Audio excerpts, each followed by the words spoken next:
Hello, तर आज मी बनवत आहे गाजरचा हलवा. तर तो आज मी गाजर किसून घेतलेले आहेत. जर तुमच्याकडे वेळ कमी असेल तर तुम्ही तो कुकरमध्येही बनवू शकता. त्याची रेसिपी मी अगोदरच आपल्या चॅनलवर अपलोड केलेली आहे. ती सुद्धा तुम्ही पाहून घ्या.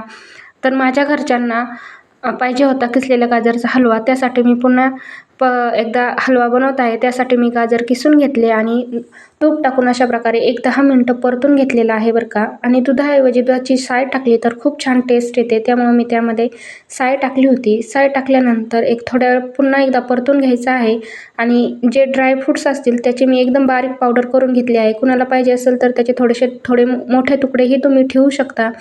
आणि त्यानंतर साखर ॲड केलेली आहे, जसे आपल्याला गोड किंवा कमी गोड लागत असेल त्याप्रमाणे. आणि हे सर्व टाकून झाल्यानंतर पुन्हा एकदा थोडंसं तूप टाकायचं आहे आणि एक 10 मिनिटं छान प्रकारे परतून घ्यायचं आहे.